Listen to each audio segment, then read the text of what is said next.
I'm actually working on a video for the vent fan installation. So if you haven't watched that, go and watch it. I'm like in the middle of it.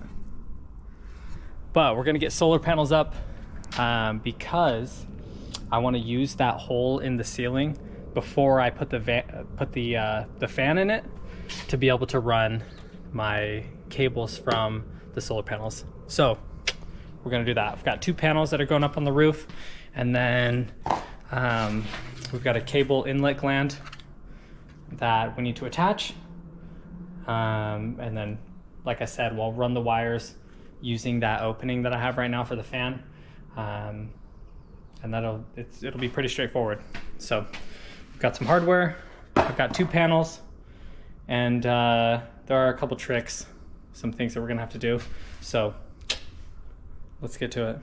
Here's one of our panels. I have these brackets that are going to attach to it. And we're going to bolt on right there, using that hole. The problem is the hardware that comes with these is pretty garbage. I guess not all of it, but it comes with like the tightening washers. I bought a bunch of these on Amazon, so whichever ones you have or get, they'll probably have the same hardware, because all of mine have, and I bought them from multiple different sellers. But I picked up some washers from Home Depot. The ones that come with, okay, see that little bag? I don't know if you can see. Look at this little baby washer. That's not gonna do anything for you compared to like a regular washer. It almost doesn't even, it's not big enough. And all the panels I've gotten have had the same like mounting holes. So anyways, you're gonna have to pick up some washers, but when you try to put them on the back side, they actually don't fit all the way. So I'm gonna take a metal cutoff and trim a bunch of these, so that way we still have good surface area, but you know, they'll fit. And then the ones going on top, I don't think I need a trim. They should be fine. So I need to cut 4 of those. I have another panel done, so this is what it'll look like when it comes out. I actually trimmed the washers on the top of this one, but also on the back. So yeah, you can't see that. But we have the bracket. This is just butyl tape. It still has the plastic on it. So this panel is good to go. So I'm just gonna duplicate that on the other one, and we'll get them on the roof. This is my pro tip of the day. Obviously those are really hard to hold and cut at the same time. So I just put one of the bolts through them and obviously put on a wrench. And then, I don't know exactly how much I'll need to trim off, but I don't know, I'll probably go halfway to the center and then it should work just fine.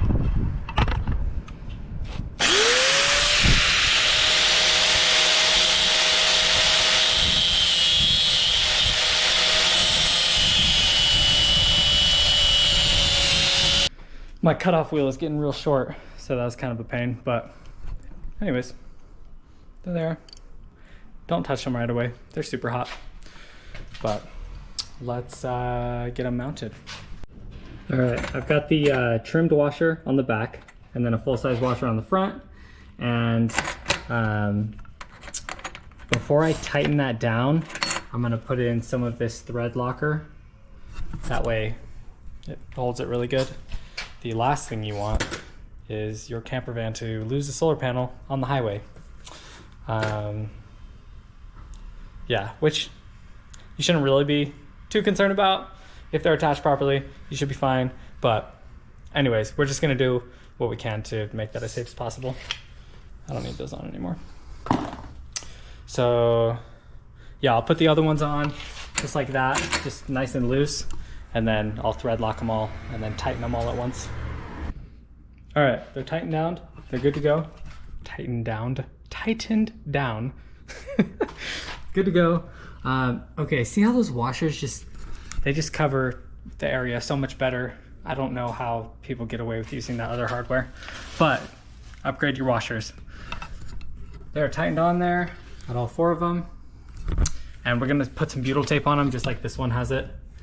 And that serves a couple different purposes. For one, when you go to screw this into your van, it gives it a really good seal, and you don't have to worry about water coming in through those holes. The metal tap screws are pretty good, like they're tight, but for sure once you have the butyl tape kind of wrapped around it, it just like pulls it in. You don't have to worry about leaks with that. It also makes it really nice when you set this on the roof of your van, because this is just like a plastic paper. You can kind of slide it on the roof and not worried about scraping it with the metal brackets. So it makes it super easy to move. And then you kind of just pick up the edge and peel off the paper right before you secure it down. And it works out really great. We'll do a similar process for getting that cable inlet wherever I just set it. Oh, there it is. The box will tell you that you can use just like a liquid nail to basically glue this to your roof. I don't like that idea. I'm gonna drill some holes in it, and then in each of the corners use the metal tap screws to bolt it on, because I know it's just gonna last a lot longer than just using an adhesive. But then I'll also put the butyl tape on the bottom of this as well. Stick it on, screw it in, and it should hold really well. All right, here's where we're at. I've got my panels up here, and I want to put the cable inlet like right here. That way I can access the cables from inside the van and run those wires using this hole. Because if I put the fan in, then it would just make it a lot more difficult. So the convenience of that is really nice right now. I also need to drill some holes into the roof for the cables inside the gland. So I need to get a drill bit for that and figure out exactly where I want that inlet gland sitting, just because the cables are not super long, and I'd rather splice them on the inside of the van than the outside of the van, because I don't want any, like if I add wire to it, I don't want that to be on the outside, because then it could get, you know, moisture and water, whatever. So yeah, we'll see how it comes out. I've got my panels where I want them, and the inlet gland should fit right there. I'm gonna chop these, the ends of these wires off. I've got two of them linked together, so positive and negative, and then I'm running up the other positive and the other negative into the van, and I'll be able to manage those wires from the hole, like I've said. So this is the negative one.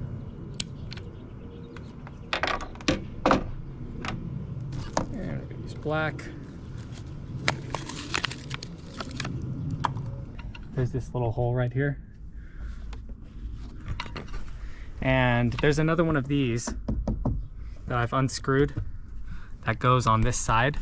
So I can actually run wires in this corner, and then once I put that piece back up, the wire will be hidden. And then I'll have all my electronics in this back corner. So I want to run this. I've already drilled a hole there. And up like that.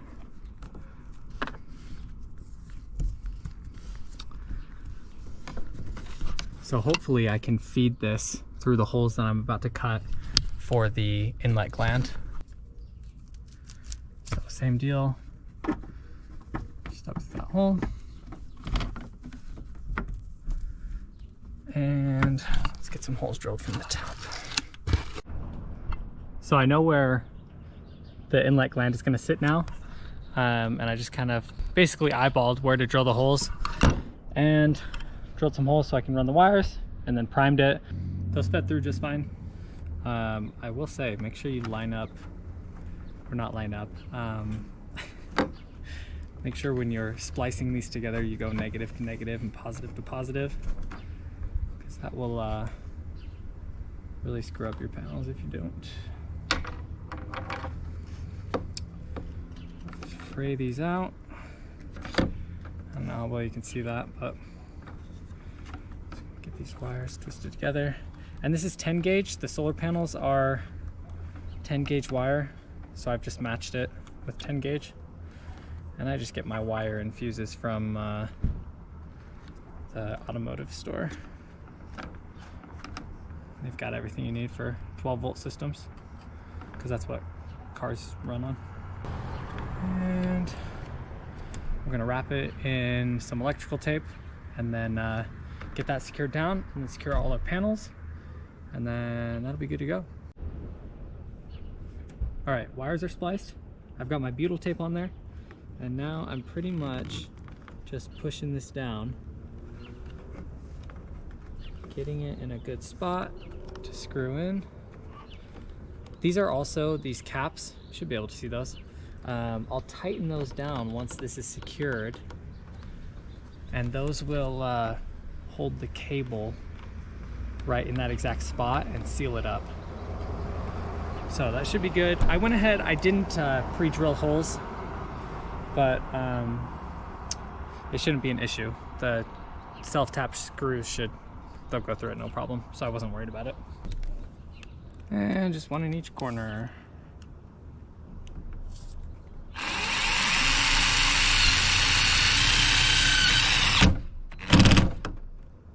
Nice.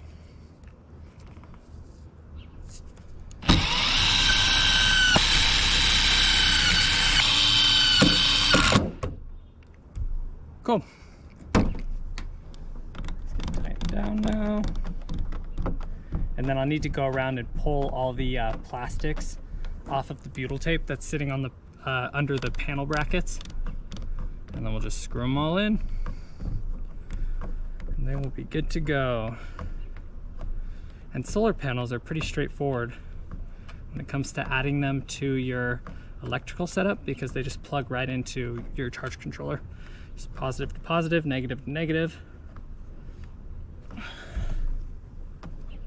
And then you're good to go. So I'll be doing another video when I go to wire up all the electronics, and you'll see the solar panels get plugged in, of course. I am running out of daylight, so I need to get the fan installed, which I guess is just putting 4 screws in, but I need to finish up that video. And then pretty much good to go for the day.